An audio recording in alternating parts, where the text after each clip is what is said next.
Should have guessed it. I'm a creature of habit, man. I tried so hard. You don't even know, Savannah. It doesn't seem like you tried. I tried so hard. You don't even know. So it's like me sitting in the same seat that I always sit in. This is gonna be your song, always. It's like so J-Tom, there's obviously some build to this, and one of the things that we have fun with is music, man. Come on, yeah, I'm a music guy too. You know. And I'm always looking for new intros and outros and, fun instrumentals. But I was in Andre Nicotina yesterday. Oh, man, I haven't heard that in a minute. I was all over the place. And I was like, what's the vibe? And I slept on it. And I played this song in the morning, and it was still just like in the... Yeah, you're in the cut on this one. This is nice. It's like, I'm telling you, this is hip-hop Mr. Rogers right here. It is. So welcome back to the TTG, the Through the Grapevine Podcast. This is JTM in the kitchen. We're with Savannah Banana. We got another special guest. We're here at beautiful Livermore Valley at the Advanced Creative Studio. And this is, for some of you, we're looking right into the camera for the first time. This is our first video podcast, so bear with us. Get used to our faces now. Get used to our faces, I guess, right? This is exciting times. Savannah, how the hell have you been? It's been 2-3 weeks. Like I said, our cycles have been that long? Since we haven't crossed at the gym. Story? Nothing. It's like you're right. It's been a hot second. Where you been, bud? What's going on? Surviving. Yeah. Like everyone else, I guess. I feel you. School, gym. All Nottingham, all the things. Yeah. It's a good problem to have. Staying busy. It's not like you're not active, right? That's it. So it's good to have you back, though. Thanks. Can we continue to get great feedback? And a lot of that has to do with this lady here. Me? And I think that just rolls right into our first kind of news topic a little bit. But before we dive into that, I mean, you can see the guy, so we're just going to introduce him. Since you've probably been staring at him already, and be like, who's the guy in the back? This is J-Ton Gunter, certified sommelier, author, writer, publisher, wine guy, creator extraordinaire. Welcome to Livermore Valley. Welcome to the podcast, my man. Cheers. Happy to have you here. Thank you guys for inviting me. I appreciate it. Oh, man. Yeah, I'm super excited for this. Oh, man. Yeah. Can't wait to get into it. Let's do it. So I've been chasing you around along, that's kind of the nature of the podcast. We've been manifesting, right? You chase people around a little bit, send them a poke, and then it eventually comes together, and this one did. You said poke? How old were you on Facebook? That's my generation. I know. Facebook. We got him in studio, and we're just going to vibe out today. So we're going to talk some stuff in the news. We're going to learn a little bit more about this young man here, and then we're gonna kind of take a page out of his book, Wine Wednesdays. We're going to Wine Tuesday. We're going to do a semi-blind here, and we're just going to riddle off a couple of wines in front of us as well. So Savannah has successfully conquered the nutrition challenge. Yep. So we have we brought her a full 6-ounce serving of Stilton Point Reyes blue cheese. I'm healthier now, so it's time to cheese up. Although I told you I could have cheesed up during it. Yeah, cold cheese is never the problem. You won't ever overeat cold cheese. You will overeat cheese that gets melted because you don't realize that you're adding more than you need. Yeah. Oh. So that's the rule of thumb. Cold cheese is good. Well, our first video. Cheers, guys. Cheers, guys. With my left hand. Hey. All right. What's embarrassing is that I almost spilled on myself, and I have to remember that we're on camera now, so they're going to see that. Be professional. Be serious. Everybody's going to understand how clumsy I am. Hell yeah. So, it's Women's History Month. To round out Black History Month, what better to coincide? It's a couple of great months. And actually, before we dive into women's, let's kind of talk about what just happened in Black History Month. Yeah, let's recap. Which was a jam-packed month, loaded month. I'm gonna start with our guest. I mean, how did it go for you? Did you have anything going on for yourself? I had a great time actually for Black History Month. Again, I'm always preaching. If you have friends that are people of color, please look at and they're people who are entrepreneurs. Please look at their gear and try to support them specifically during that month, but then year round too. We should all try to support each other. For me specifically, I've been writing poetry since that was my first love when it came to writing. And so because of that, I wanted to put out a poetry book in February. Now, mind you, I put it out the 28th of February because it took because other things were going on. I was trying to get another book published at the same time. The truth? And so I actually just published this one called Thieves in the Night. I don't know if you're familiar with the song, but it's a Black Star song. Talib Kweli, Mos Def, now Yasin Bey. There's a song called Thieves in the Night, one of my favorite songs of all time. And it kind of inspired the idea behind writing this book. It's about the Black culture and how I feel about it. Because a lot of times for me, I am a businessman, so I'm focusing on business, and I never really get to tap into how I really feel about things. And so because poetry's always been my way to express that, I decided I wanted to write a book to express that. So that's what I did. That's actually an interesting point, because I think objectivity is great for what it is, but then at the same time, we need to live in how we feel, and poetry is always that. It's living in how you feel, and it gets to be as subjective as you want it to be, because it's about how you are feeling, no matter what else is going on. So I really like that. That's a really good point. I think especially when you're in business, you have to live in logic, objectivity, moving forward. So you do kind of need to take a break every once in a while and be well, how do I actually feel about this? And getting to put that aside. Well, I mean, and writing in general, whether you're actually publishing literature. I mean, that's one of those. That's one of them to the roots, to the core things. We all do it, whether you claim it or not. It is an expression that is you can't do without it. Yeah. And if you're not doing it, you're probably you need to. And it's funny. That's what I was saying. I think that's when I said that I really like receiving books and giving books as gifts, because to me it's very personal, and to me what that said it says a lot when you receive that. And for me I don't put my own writing out there, because to me it's I'm pouring myself into that, and it's very personal to me. So sometimes it's hard to put some of that stuff. I can't even read a lot of my poetry to Nakoa without literally hiding my face and then I sound like a little school I sound like a kid. One day I went to. Well, what's crazy about that is I'm very personal about my poetry. I don't really share it too much. I mean, I've written 2 books, but the first poetry book I wrote was 11, 12 years ago. And I was I'm never going to write another book. I just want to write my stuff for myself. And I was you know what? I've been sitting on these things for a long time, and I need to share how I feel about things. So let me just write another one. I mean, my vault of poetry is crazy. I have books all over the place, and I actually have a website that I've been writing on for 15 years. That is a blog spot that no one knows about. Every year I do once a year. I used to do all the time, but once a year, the 1st of January, I always write along how I feel from the previous year. Oh, really? A recap. I like that. Yeah. I find that super. I do the same thing when I write goals and stuff. It makes me. It's a very cathartic practice. It if is. you will. Yeah. Yeah, it lets you know where you're at. Yeah. And where you want to go. So, do you how many? And you have three published? No, I have 2, 3, 4, Okay. 5. Five. But four of them are printed, and then I have one that is a digital. So you're getting after it. Yeah, yeah. Actually, this is going to be the first time you guys get to see this one. Is that the cookbook? It's the cookbook. That's the vibe. It's a vibe. Yeah. There it is. Oh, there it is. We finally got it in print from the printers on Saturday. That's so I was so this is super fresh. This is super That's fresh. dope. You guys are the first to see it. Let's get that. Another close to the TTG camera. exclusive, another TTG people. Exclusive, yo. Jeremy and I are real journalists. Beat reporters. We got to get a beat reporter vibe. Oh, I would love that'd be dope. Yeah, I'm super excited about this because this was not my cookbook. I'm okay at cooking. I'm not good at all. Armando Tam is a hell of a chef. And he wanted to kind of collaborate on this project in which I'd find the wines for the recipes and he would do all the recipes. And on top of that, we kind of named it It's a Vibe because when you're cooking, you're listening to music a lot of time. And so because I can't be quiet when I'm cooking. It drives me anxiety, right? Yep.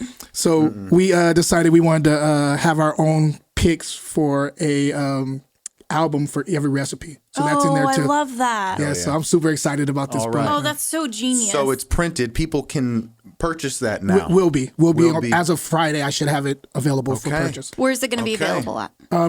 Online, it'll be on not on Amazon going forward. Not like right now, it'll be online through grapesandsand.com, which is my publishing company. And and then eventually, I mean, you can always hit me offline if you want to carry it, because a lot of people are carrying it in their wine shops, tasting rooms, things of that nature. And so we've already got sold a lot of copies. We might have to pre-orders, might have to talk about that, bringing you in over at Nottingham. Shit. Definitely. It's very one of the things that I think attracted me towards you is I'm a big fan of Andre Mack. Yeah, huge. We all are, and we all are, and like your style. You know, if I had to package your creative, there are a lot of similarities. You're very Andre Mack-like in just kind of the offerings, and so like that. So appreciate that. I'll take that comparison. Our East Bay Andre amazing. Right there. Yeah, a lot of cool things with that book is it's a lot of minorities and women winemakers in that book. Vento, that's a great. And we also want to collaborate with people local. So I'm dealing with some people in, some Latin winemakers out of Napa, Sonoma, Oregon, some Black winemakers out of like all over the place. You know, so. Well, and so I mean, let's stay there for a minute. How do you normally keep yourself busy and active in the industry? So my day job, well, I shouldn't say my day job because my day job is my business, but my part-time job is I'm a somm and a supervisor at this place called Eno Wine Bar in San Francisco in Union Square. I'm there 3-4 times a week. Amazing place. We have we focus on boutique wines. So if you're ever in Union Square and you want a place to sip on and a place to sip at, and also not have to worry about being price gouged because it is Union Square and a lot of people do that. Eno is a great place to go check out. Right there on Geary Street, 320. Right there on Geary, around the corner. And I did right around the corner from like, it's a Union Square. Right around the corner from Macy's and the hotel. Right next to Macy's. Macy's is here. We're one block over on the right side. All right.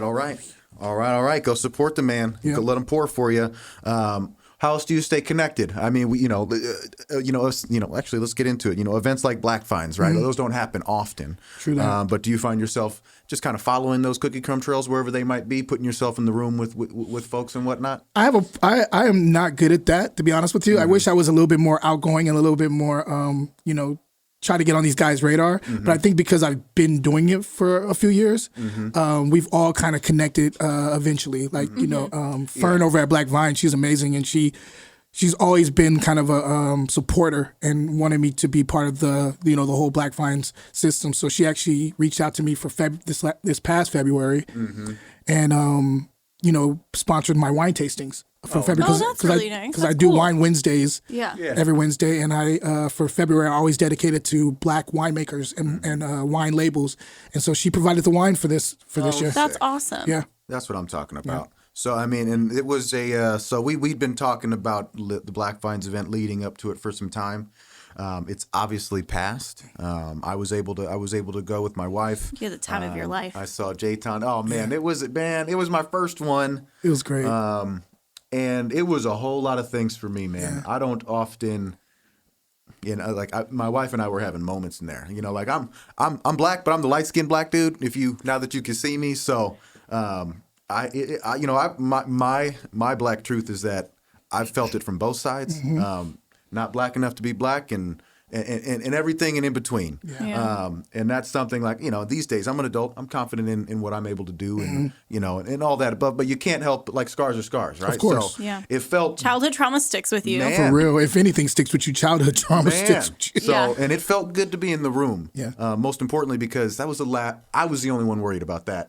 Everybody in there was just having a good time. Family. Just happy to be there. That's exactly what I said. I ran into Fern. She was like, I hope you enjoy yourself. And I was like, hey, everybody in here looked like family to me. Yep. And we just got after it. So Fern it was great. Man, it was a beautiful event. Yeah. It was a beautiful event. And I just loved the way, I loved the way, man, everybody was good. Decked out. Everybody was decked out. The jewels out. Yeah. It was nice. Yeah, it felt like I was in Atlanta or something. I was like, what's going on? For real. Or Chocolate City, like DC. Have you tasted black producers in that capacity before? Yeah, I went to Black Vines event in 2000. I think it was 2019 or 18. It was either one of those. And I know some of the guys who Phil over at Longevity, and like I know some of the guys we've behind the scenes have connected and talked, and Paula from Okay. from her ends. And, So I mean, yeah, it was my first stint, and I was, man. Yeah, when you find out that there's this whole world that you knew nothing about. I tasted in the industry so I've been in the industry for 15 years. Started off as a blogger, and now I'm a certified somm and a wine writer, right? Throughout that time, I had no idea about all these black winemakers. Mm-hmm. I really didn't until like maybe the last, I would say 7-8 years. Mm-hmm. Out of all that time of just tasting all this European stuff and, California stuff, I never even thought that there was a lot of black winemakers. Mm-hmm. And Andre Mack was one of the ones I remember being my kind of intro to black winemakers. And then it just kind of went from there. Like there's amazing winemakers that have been doing it longer than him. Man, So ain't that the truth? yeah, it's really been cool. And they were most of them were there. You got to taste them. So, black vines, I will be there again. Yeah. And again and again. It's annual now, Yeah. at least for me. So I'm glad to hear that, man. That's dope. man, and I'm trying to connect with Fern because Phil's 100 yards away from us Yeah. right now. President of the AAAV. the man. We need to be doing something here, man. Yeah, We need to absolutely. be doing something here. So, It's so close. Phil is the man. yeah, Phil's good people. Yeah. Phil's good Yeah. people. We're lucky to have him next door. That's for sure. So moving into Women's History Month, which is this month though. Today, actually. Today is Women's History Yeah. Day. is The it? 8th. Okay. I remember that because it's also Nakoa's birthday. Great day to Yeah, be at. great All day to- Great day to be recognized. I would argue a huge supporter of women. I think so. Yeah. I think so. I've never Raised by seen an it. extremely strong Man. woman himself. Yeah. I've never seen anything that would Nakoa's say just different. the world's nicest person. Yeah. He's, Just He's factual. like the guy that would order like a steak at a restaurant. And you'd give him chicken, and he'd be like, "All right, fine." Okay. Yeah. Yeah, he'd be like, I like chicken too. Yeah. I The was looking most at like this, too. he has nothing to ever complain about. Or I mean, I shouldn't say that. He's a normal person and has irritations, but like they're very few, and when they are, it's over something where I'm like, really, like that's what it is? That's what it is. Like that's the thing that irritates you. So, Okay. Well, Lee, take us away. So in kind of in just honor today in this moment, but. I mean, I'd say let's all just take a minute. Are you following any woman in particularly right now? Who's a little shout out? Who's someone that people should recognize? Everybody. I mean, yeah. There's so many people that like Yeah. I follow. Like I'm really. You met Miriam over the weekend, which I Yeah. thought was like awesome. She's so dope.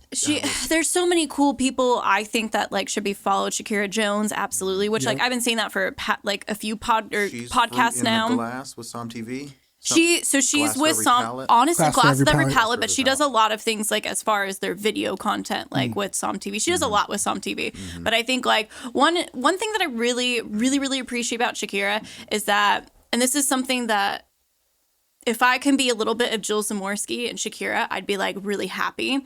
And I think like listening to them together makes me really happy because Jill's like this extremely like objective person and very much so like to the T, and I really appreciate her objectivity because I feel like in my earlier years I was more of a subjective like person, and then I really like Shakira because she still has the ability to be objective, but at the same time she's gonna tell you how she fucking feels. I I love love it. Yeah, it. she's dope. It's one of those things that she'll just straight up be like, no, I think that's gross. And like she'll call people out, and I like there's something about there's a freedom about her, and like, if we want to talk about women, like I think sometimes, at least for me, of imposter syndrome is a real thing, and like wanting to put yourself out there can be like very scary, and like having your opinion and how you feel about things out there can be very scary because you don't want people to have something to say about it. And so the freedom that she like projects of like she's gonna say how she feels, and that's gonna be that, and if you want to like argue about it, she's down to argue about it. That's the other thing too.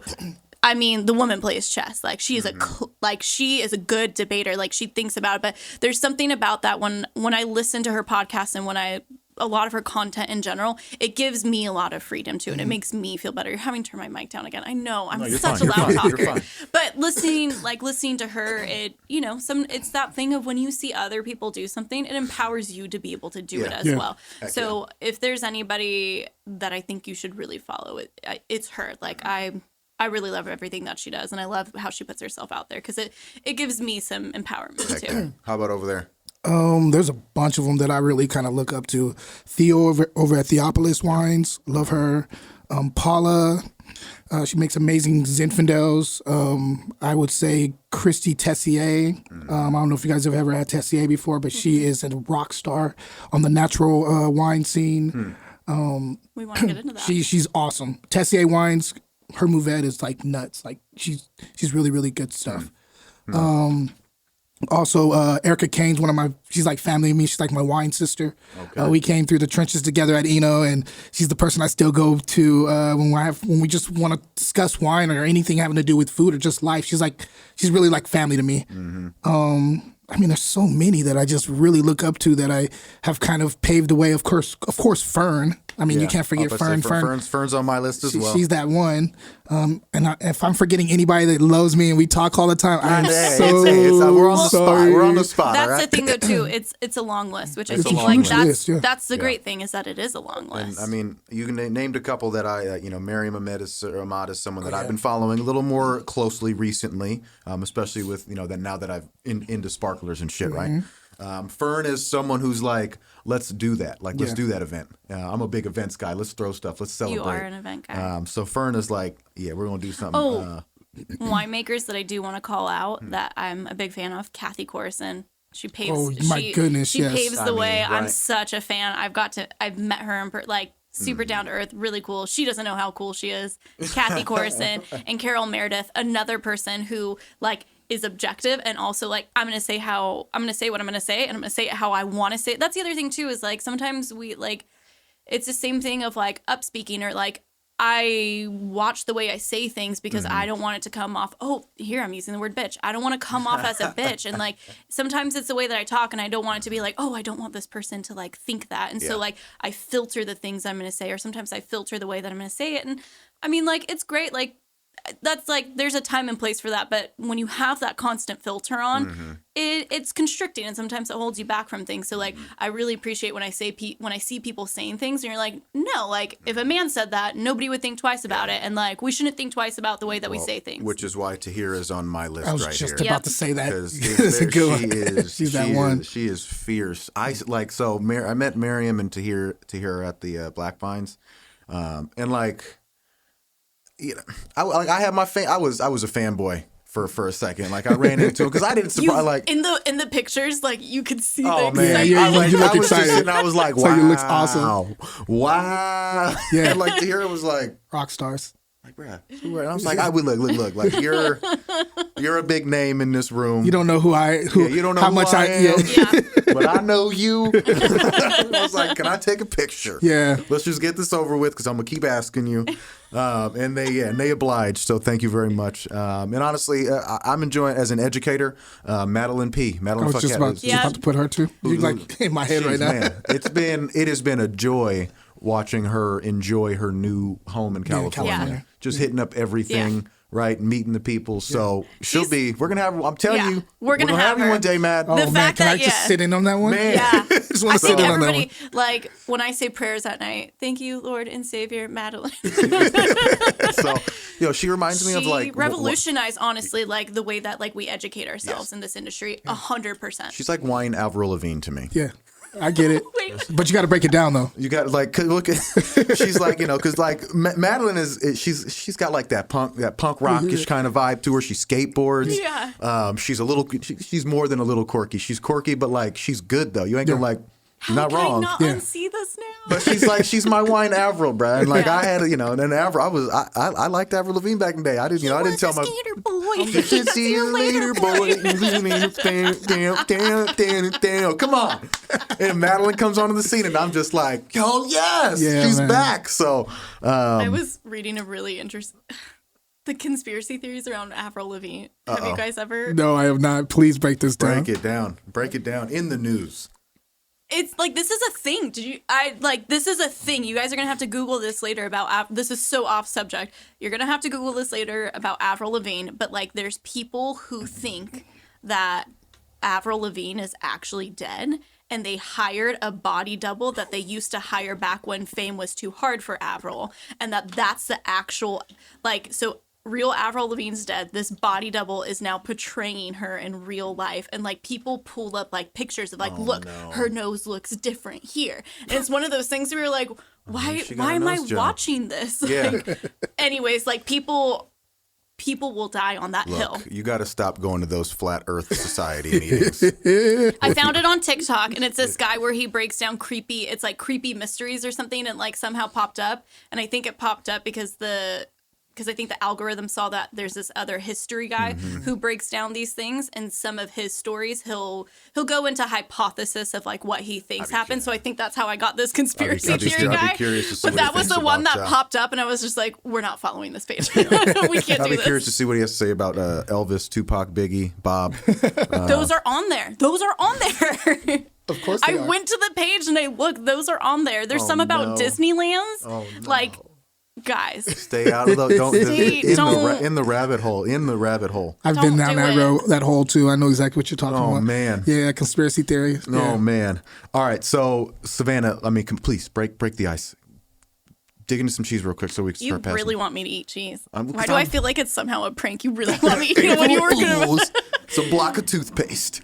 No. Oh, I almost had I'm like, are we in April? You almost gave me a heart attack. I know, right? I forgot so much stuff if we did. There you go. Oh yeah, one other person get too. after it. Yolanda, Wines with Yali. Wines with the Alley. Man, on Instagram, she's amazing. She makes opportunity for a lot of people and tries to connect people together, and she's wonderful. Go follow her. Well, what do you know in this black wine renaissance or awakening, whichever you prefer, particularly in recent years, right? Since George Floyd, the pandemic, the just the awareness.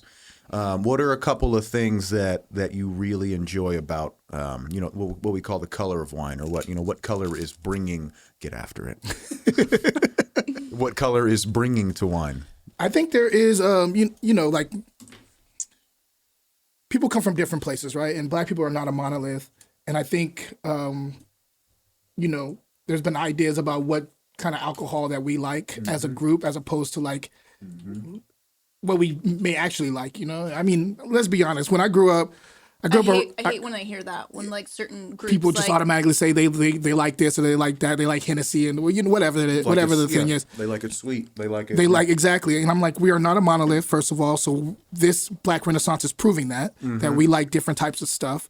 I'm not gonna lie though, I was kind of that stereotype when I grew up. I'm from Oakland and Antioch, and my first drinks were definitely more on the malt liquor side and No, but there's truth to that though. To some people's journey, like we're not a monolith. We don't have different journeys, I think a lot of people start that way though too, which is why you'll never hear me bash like commercial brands, because like we all start somewhere. Behringer White Zinfandel. I mean, Hey. who didn't have a day? I'm not saying I'm gonna drink it now. Oh, no, However, it's not my thing now. However, I don't want to like.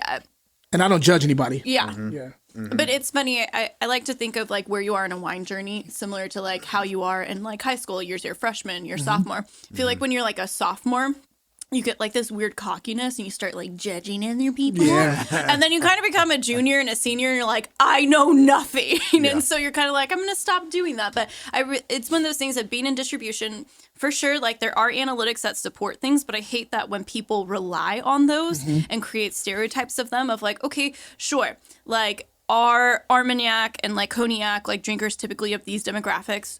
Yeah, we do see that by trends. However, that doesn't mean that those drinkers wouldn't be interested in something else. And that doesn't mean that this is where they're stuck at. So I hate when that's a it's good used point. in a limiting way. Yeah, the whole idea of them not being stuck at that is really interesting because my first hard liquor that I used to really mess with was, I almost said fuck with. Hey. That's my one that I used to mess with back in the day was cognac and Armagnac. But then that transitioned me. I didn't get stuck there. Now I'm a Scotch guy. I'm a huge Scotch guy. So when I'm not drinking wine, I'm about the Scotch. Or if I want something light during the day, it's gin. So I'm a gin and Love Scotch gin. guy. Oh, we should get you a bottle of Dave's gin.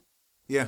We should. I'll Let's take make free that gin. happen. I'm with it. Let's see if let me shoot him a text. If you guys get a chance to try Nolets, I don't know if you have had Nolets. That is like my stuff, man. Martini, dry martini. So you like Nolets it, with you an like orange it piney. twist. You like gin. I like gin, man. I like the floral aspect of it and stuff. And then you throw that little orange twist in there. Yep. Oh my goodness, it changed the whole idea. The whole idea of gin martinis. It's I really, love really a good. super like floral or juniper and Yeah. orangey. Well, that's like, another I shirt love right that. there. Anything vodka can do, gin can do better. Yeah. Man, I'm with Facts. you. We're That's on the another- same page. I love that. That's another shirt there. So I love actually to the particularly brandy cognac. which are phenomenal. They are Like, phenomenal. If you XOs, them take top- that to the next level, brandy cognac is. It's holding its own with anything. I could live Yeah. there. Me too. I Yeah. could live Agreed. there. Agreed. That's not, you know what I'm Classy saying? as shit. You know, Yeah. shit. Calvados. Like I remember that was one of man. my favorite pieces of just like this, the sommelier curriculum was spending a little time there because I was like, oh shit, we actually talk about this? Yeah. Because like for real. And it was and you mentioned like I had that moment where we know exactly what we're talking about. And you just don't know how to you feel it. And I was like mad I felt it. But tasting all those black producers' wines, it humbled me. It excited me because I wondered. Yeah. I was like, are they going to be sweeter? Mm-hmm. I haven't, outside of Phil Long, Yeah. Black Girl Magic, Phil because he's next door, Black Girl Magic because it's easy to get, Yeah. and a few others. You don't taste our stuff that often because it's once a year at Black Vines when they're in the same room or, Yeah. a Bay Grape here and there, et cetera. But Yeah. and when I was tasting through these, I was just having these moments where like, I am so glad I am wrong. Yeah. I'm so glad I'm wrong. I'm enjoying these wines the same way I enjoy the good wines. Yeah. Right? Yeah. Like these are Which all that's good. the other thing too of like the stereotype that sweet wines are bad. You know what? I'm gonna stand by this. I like sweet wines. There's Like nothing wrong I with that. do. Like I do. I remember like I started at a point where you kind of start off with, and like granted there are different types of sweet. There's that like really beautiful natural occurring, and then there's like an overly intense chaptalization, right? Which even that has like its place. But like I went to a place where I'm like, oh, like you start kind of with sweeter wines, and then I was like really heavy into like dry wines, and now I'm like, nah, I want to try. I'm over Bordeaux right now. I'm like over Burgundy right now. Not white Burgundy, but like I'm over a lot of these things that like, and it's. And let's get weird, man. yeah, let's get weird. I'm like, I want things that are sweet. I want like these like really cool German weird things. I want like interesting Torontes. Like I want to try things Ooh, from I love South America. Torontes. Okay. But you know what I mean? Toronto Like shout out. Yeah. I'm so at this point where I'm at, and I think it's because you're so focused on it when you're going for the court. You're so focused on like these like classic Specifics, things that I'm like, I am so just overdone on them, and I just want the different. I want the weird. I want the sweet. You know what I mean? Chenin I want the Blanc things. Vouvray type. Yes, Yeah. like things that don't get sung as much, and I wonder if it's like some of these things are because of like the sweetness. But I'm like, you know what? No, I don't care. You can shame me whatever you want. I like sweet wines. You know, can I just piggyback really quick? Yes, you know what's please funny do. about what you just said? I feel like during COVID, when everybody was stuck at home, everybody had to look at themselves in the mirror and just like be really real with themselves. Oh, man. You know what I mean? sweet. So this is like, I think people's truths are coming out a little bit more like earlier than they thought they were gonna. They thought they were gonna be in their 50s and 60s before they kind of say. Yeah. I feel like a lot of people that are in their 30s and 40s are just like, We had our mid- this is who I am, okay? And I'm putting my foot down right here, and I don't care what you think about me. I like sweet wine. It is what it is. You know? It cracks me up when people are like, Hell yeah. I don't like sweet wine, and they literally have a frappuccino. I'm like, weird, because you drink like 80 grams of sugar in your coffee, every day. Everybody but you don't likes like sweet wine. I think everybody likes sweet, and if you say you don't like sweet wines, you're lying to yourself because you want to seem like you're cool. And I only drink dry wines. Yo. Yeah. Come on. Thank you. Yeah. Sweet wines of the world. It's get about in the them. only dessert I have. I don't eat desserts. I don't have a sweet tooth. I had a huge one when I was younger, but now that I've gotten older, I just do not. Every once in a while, though, I will have a Sauternes. I'll have a Vouvray. I'll have, a Torontes. I like a Beautiful. little bit more of a. Give me a sweet every once in a while. Riesling and cheese. Like that's all day. So good. I've always With this, oh my I goodness. think, and killer. I wonder for me too, if like the other thing is when we're talking Spätlese, Auslese. I wonder if I also like that because they're lower in alcohol, so it's more of an easy drinking thing for me. That acid And- remains. Yeah, and the acid remains. And a big thing, like it's kind of a joke of like I like acid. I want high Savannah acid. I does. want some We residual did a, sugar. Like that's my jam. I'm not mad at you Our at all. you. last podcast was with the vineyard director over at Gloria Ferrer, and he brought over some nice bubbles, but also Some pre-stills. some pre-stills. Okay. Just Just to try it. well, picked early, but only fermented dry. Okay. And they were fun and they were good, but like so they were I was like, I would Bone like they Brad- were electricity. because they're Oh, pre they're man. pre before we go into like the second fermentation, and so like Brad and Jeremy were like, oh wow, like these are high acid. I'm like glug glug glug glug, glug. And I'm like, I wish I could drink this right Take it now. easy, Like bro. I loved It's like definitive acid Take throughout it your palate, like easy. very I'm calculated. like, who Oh, needs man. teeth? I can get dentures. Like, I love high acid and I love a little bit of sugar. And I think to me, it's more so of like, because then you can go back and drink it. I don't like when something really weighs down my like palate. I could have a few sips of that. I can have it paired with something, but some people can drink like a full bottle of like a Cab Sauv by themselves. And I'm like, not for me, dog. I can do that, but then I cross like when it gets into the Zinfandel area, because there's levels to it for me. Like I can do a full body wine. I love full body wines, along with the higher acid too. It's just depending on what my palate's doing at the moment and the time of day. Time of day means Time a of lot. day. Yeah. Like if it's hot and during the day, there's no way I'm doing a cab. But at night when I'm writing and it's a little colder, Oh, yeah. I'm a big Napa cab. like Or not that. even Napa. Let me not say Napa because that's not where I even go to a lot. I would say I'm a big Bordeaux varietal type of Well, drinker. so we're. I want to just chat. Well, and we'll get there. Sorry, I'm talking a lot. No, that's the point. It No, says this is that's for you. This is exactly about what you. we need. People don't want to hear from Jeremy Yeah, and I anymore. they're always like, shut up. So being, and it's something that like I classically trained and trained in restaurants. I used to be a beverage buyer.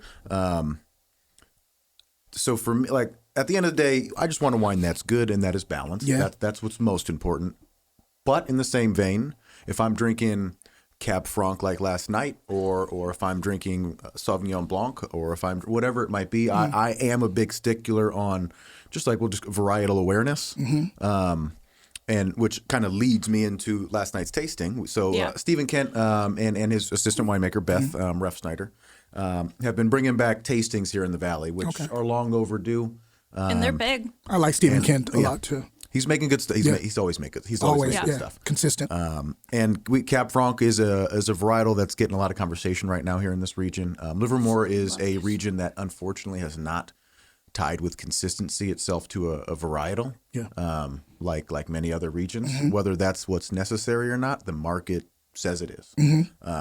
And Cab Franc is one that's up for the conversation with climate change, one that really hasn't been claimed, something that's fun to grow and fun to make, that's cool. And drink. Then drink that like the geeks I'll say like. it here. I like Cab Franc over Cab Sauv every day of the week. Me too. And I'm going to retract what I said about Bordeaux.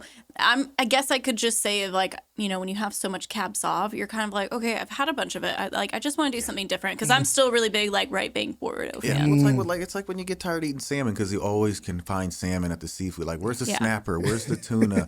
Where Yep. the variety. Absolutely. Like, if you like, we're in this industry, so we like variety. Like, I can't help but like variety. Of course. So that's just our nature. But So like Cab Franc, like being on that conversation, I'm happy that there was a tasting of it like last night, and a lot of people agree that Cab Franc could be the variety of this area. so, explain in your own. What is Cab Franc to you? Medium plus body. Tends to be a little bit more on the greener side, a little bit underripe compared to like a Cabernet Sauvignon. A little bit more structured for me. Yep.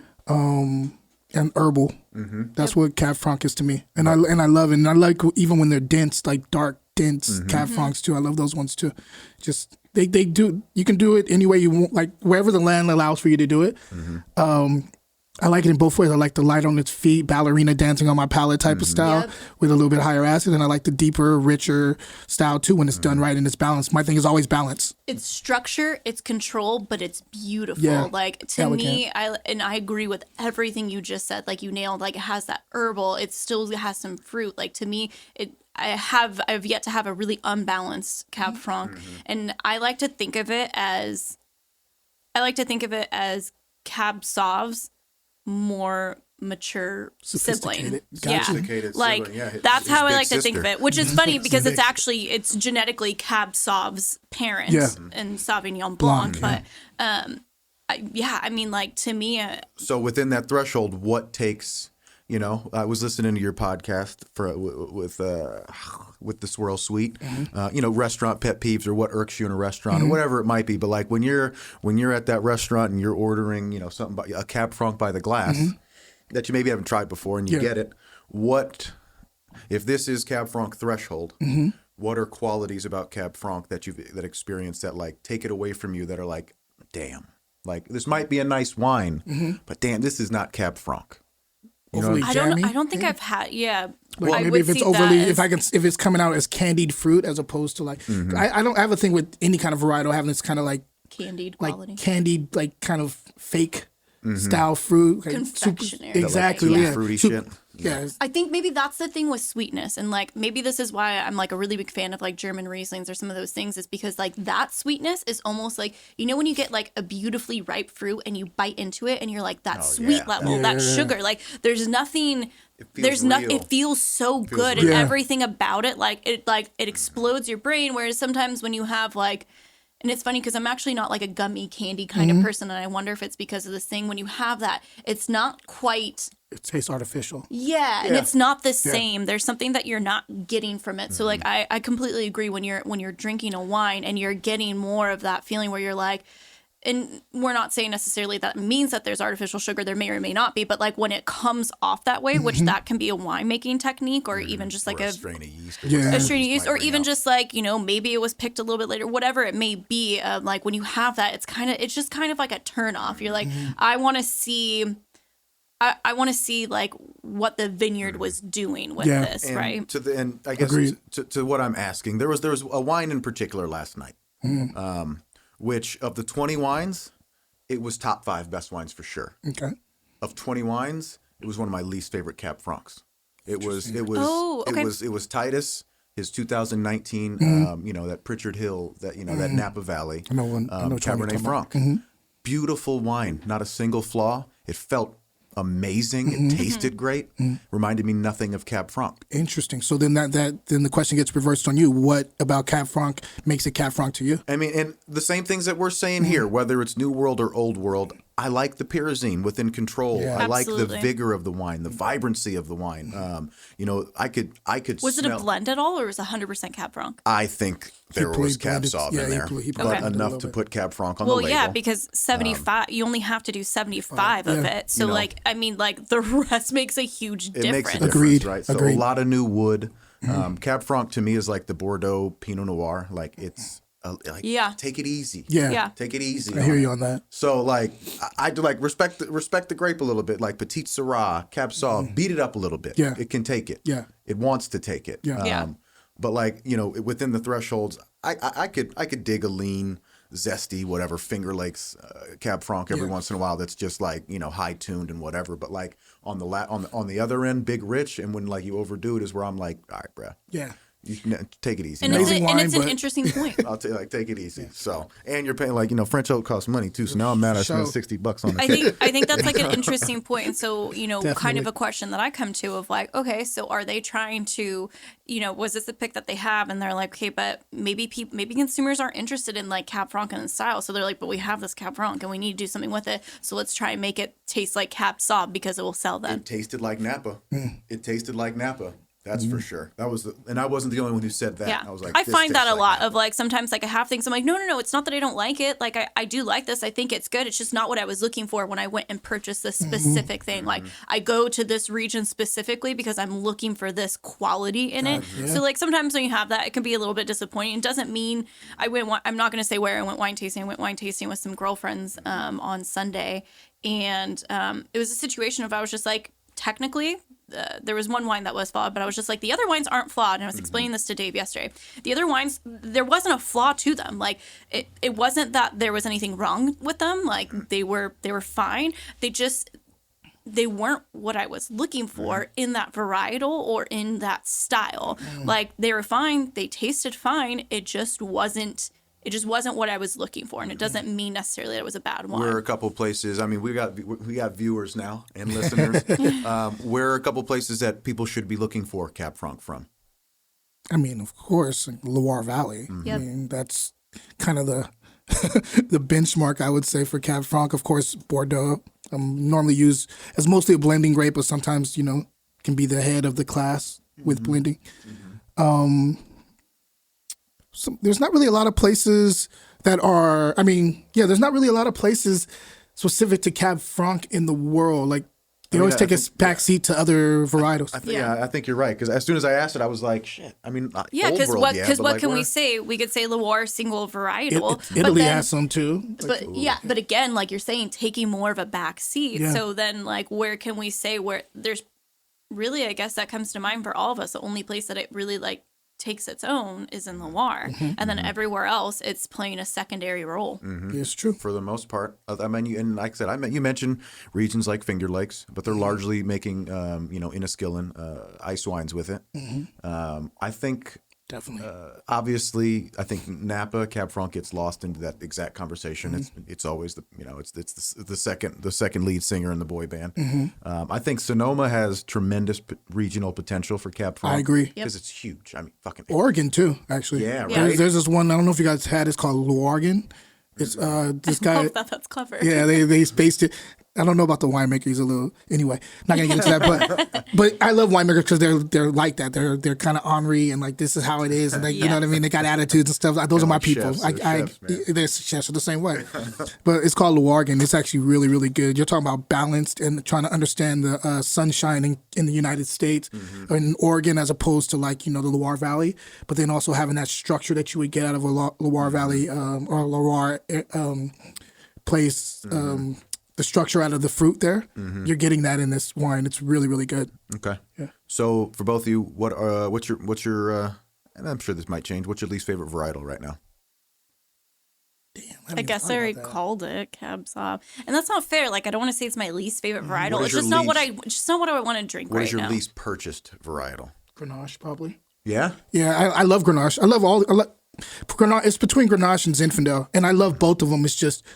My palate is somewhere else right now, and so that's why I haven't been purchasing a lot of that. Chardonnays, I really haven't been purchasing a lot lately. But those would probably be the three that I'm as of late. Yeah, I think in general though, when it comes to purchasing wine, you've seen how much wine we have. So like a lot of the times I'm like, what's in the cellar?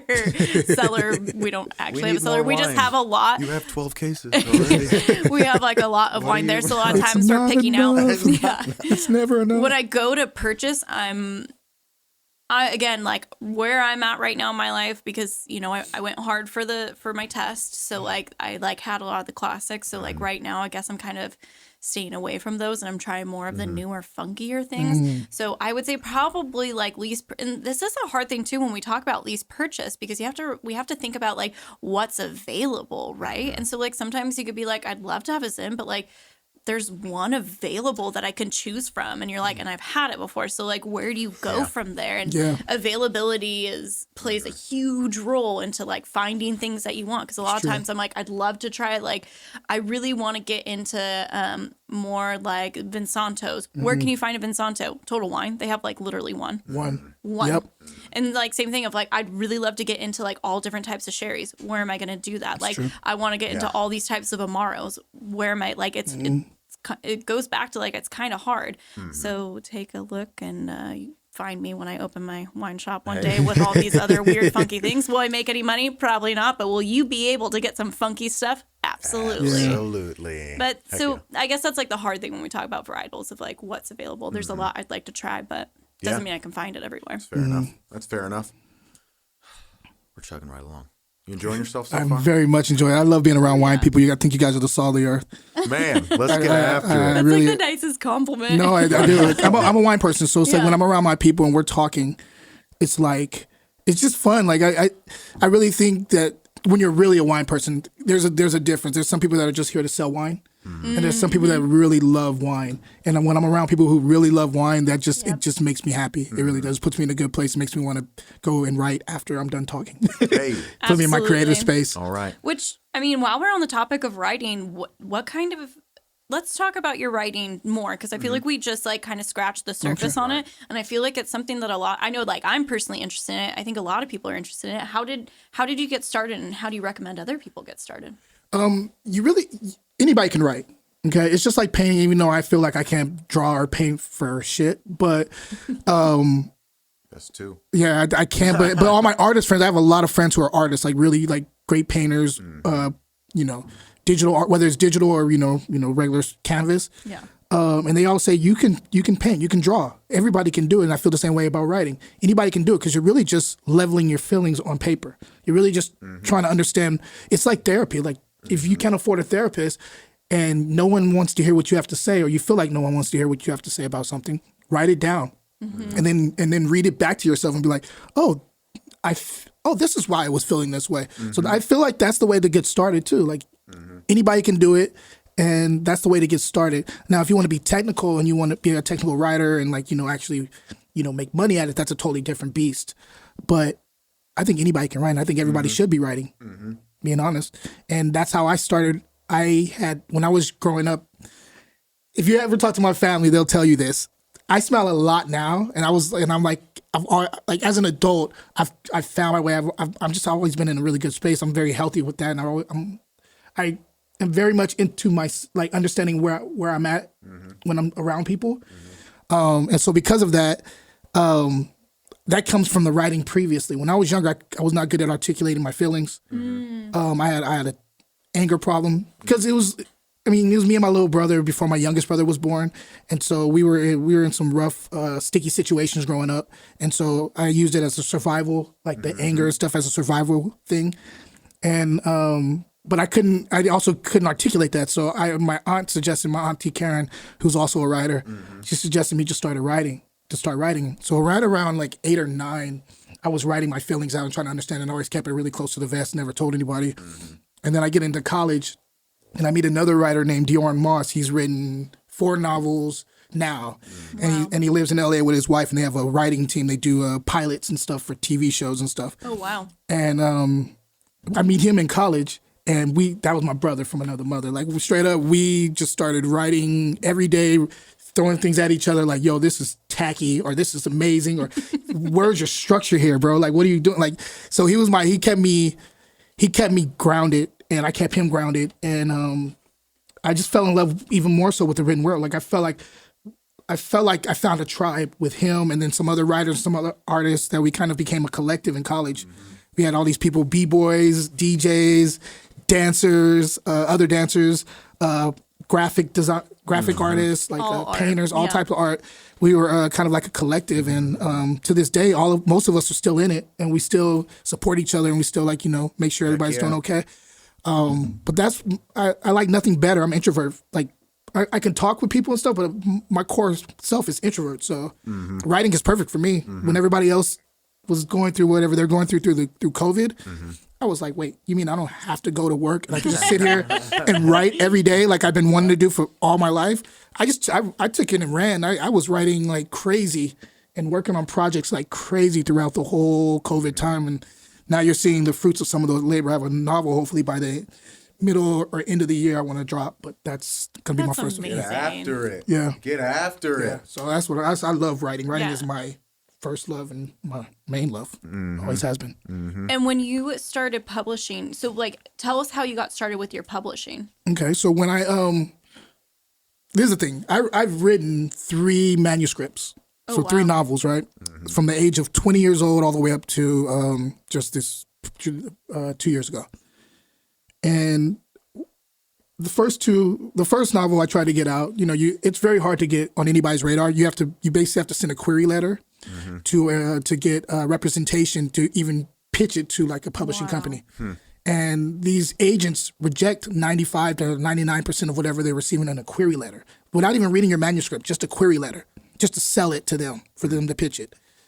And so I tried for the first manuscript, and I kept on hitting roadblocks. I was like, okay. That comes with the price, I imagine, too, right? Yeah. So you're spending money on that, too. Yeah, well, it depends. Some people were taking free query letters, so that was great.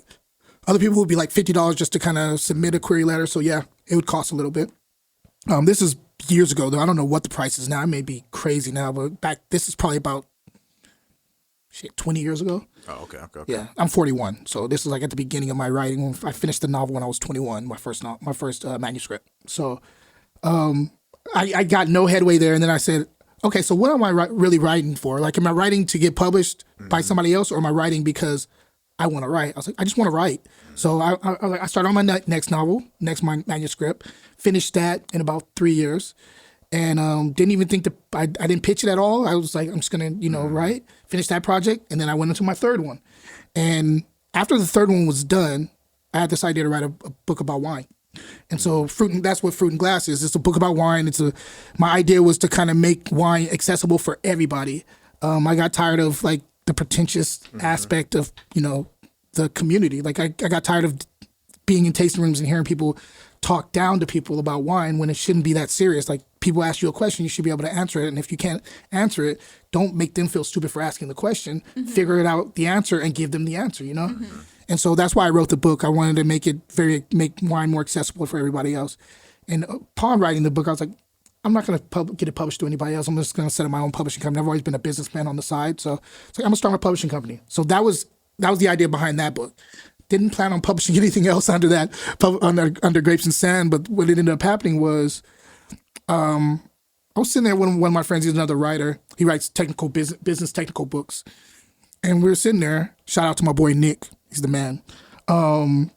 He said, well, you've written these manuscripts. You should probably, publish it. You have your own publishing company. I was like, yeah. I said no at first. I was like, that's not what I started this for. And then I thought about it, and I was like, damn, you're right again. He's right a lot. I was like, Nick Wynn is right a lot. I hope he doesn't hear this though, but he's right a lot. We're gonna take that part out. Shit, editing's a whole different. I think it just sticks now. It just, damn it. We have to put a commercial. His head's gonna get bigger than it already is.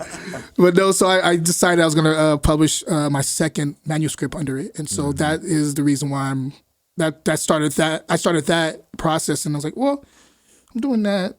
Let me work on another poetry book and the cookbook. And so those are all been published before the novel was even being published, but that'll hopefully that's a lot of work. The novel is a lot of work. It's taken a year and a half just to be able to get it clean enough, like perfect enough to think about publishing it. And I think another 6 months, 5 to 6 months, I'll be able to put it out. Hey, that's wow. It's no joke. Big. It's a lot of work. It is a lot of work, but it's work I love. Like I really sit there with my cigar, my scotch or wine, and listen to music. And I'm in my little at night on my patio, and everybody's it's like 3:00 in the morning, and it's great. I love it. Cheers to that. Yeah. I ain't mad at that. So and he brought us gifts. So we got a couple. Colin, you got one coming your way as well. Which is always nice. Hell yeah, and that's the logo there. The wine. What inspired the a dream, man. I literally was working on the book, and I was like, man, one of these days I'm gonna come up with a good cover. And I went to sleep one night, and I woke up and I was like, yo, it'd be cool if I could get somebody to have a glass on the top of their head, but you get the back view of it, black and white, with just the red color coming from the red wine in the glass. And I was like, I could make that as the cover. So at first I was gonna have my friend do it, sit there very still. I was gonna have my friend hold it because I brought one of my expensive glasses out, like hold it, and then we could Photoshop his hands away or whatever, right? Then I said, you know what, I'll just do it because I don't trust anybody with this glass or whatever. But then the friend who was supposed to hold it, he's a jokester. Shout out to Phil Kang. He's another one. I love him to death. He's out in Southern California selling real estate now, but he's like my I got him into wine, and he went in past his first level. And then left the wind industry. but he got himself some credentials before he got out. He's a jokester though, man. So I'm telling him, like, hold the glass and don't move, right? And he's like, yeah, no problem. He's all, but you don't move either. And I was like, why? He's like, I let go of the glass. Take the pictures now. And the photographer's taking the pictures. And I'm like, Phil, I'm going to kill you. If this breaks, I'm going to kill you. And he just puts it there and he starts laughing. I'm like, yo, this is not funny, but it worked out. And it's the cover. It didn't fall. But it didn't fall. Fruit in the glass. He's funny. He thought he was funny, man. I was going to kill him. But yeah, now something to go with. Now it's the logo for almost all my gear. Yeah. Heck yeah. Black Wino. Grapes and Sand Publishing, Wine Wednesdays on his not on his podcast, but on his Instagram. You've been getting after it. Yeah, Wine Still of the Week too. That's another one. That's one of my favorites. I basically go and try to find wines it drops every Friday. That's Friday, not Wednesday. Yeah, and so I do a Wine Wednesday and I do a Wine Still of the Week. I do 2 a week. At 100 and some odd episodes on both too, which is crazy. I never thought I'd make it there, but. The Wine Still of the Week is cool because I'm basically trying to find bottles in your local grocery store or that are accessible for you, that are under $20, that are punching above its weight class. So I try to find, that's the whole premise of the show. I try to find steals all over the place. Grocery Outlet has been a godsend when it comes to that. Of course, Trader Joe's, there's some stuff in there you can find every once in a while. Of course, Bevmo, and Total Wines are the places I visit and frequent. Yeah. So That's a fun show. I have a good time with that. I'm always trying to save somebody some money. Yeah, and go follow him. Like you mentioned, over 140 episodes, which is just like, as someone who produces something, that's getting 2 in a row is a challenge. You're not lying. 140 plus in a row. This is why Jeremy and I haven't seen each other. It's like right? a few weeks. It's like, I'll see you for the next one. Will you be there? It's All right. it's a lot of work in between like other work. Yeah. Yeah. Yep. And then, but just one. Not on my behalf, on Jeremy's behalf. Hey, she shows I just up. show she puts the work in. I mean, like, this isn't. This is a tiny fraction of what Jeremy actually does to make this we're getting started. I love doing this though. So like, one of the things that I was missing was a co-host. She gives far more than she's giving herself credit to. Thanks. She does. I've noticed. Thank you. She knows her stuff. And it makes it fun. With help of Jeremy, though. You know what? This is like, this is paying it back, though. You've helped me so much, like, throughout all of this. And, you know, I think one thing that we, like, don't talk about a lot is just, like, and maybe we do, of, like, how hard sometimes it can be to actually break into this industry, especially, and, like, this is me being an extremely extroverted person who, like, is going to throw myself out there. Like, it is hard. So, and sometimes it's hard to find somebody who's willing to put time into you. And I understand why. So when you do find somebody, it's really great. And you're somebody that I found who was willing to put time into me. So I look at this of like, this is me like paying it back. Like I owe this. Let's get after it. You mind if I ask you guys a question? Yeah. How did you guys meet in the wine industry? How did this? Shit. No, I think we met at the dog park. Yeah, it may not even have been in wine yet. No. It may have been dog park first. Savannah and I have very similar personalities. So, like, all you had to really do was just, like, put us close enough to see each other. Got you. And then, like, it was like, hey! What up, buddy? long lost sister. We will bring in the apocalypse for sure. And then it was just like, well, yeah, I she think talks it was about things that I like. She's passionate about things I like, whether it's wine or... Is there such thing as a large cappuccino? Like we can get into anything. I love it. Rabbit holes. I love Rabbit it. holes all the time. My and tribe. you know what? Now that I think about it, was it Nakoa that you may have even met first? Possibly. I don't even know how. Some of my favorite people, I don't remember how I met them though. Yeah, Agreed. but we're glad we did. And one of the things that I've worked in other regions where, from Napa to Sonoma to to San Francisco, the places where it happens. I came to Livermore because of the potential, right? I wanted to be what I thought was a bigger fish in a smaller pond.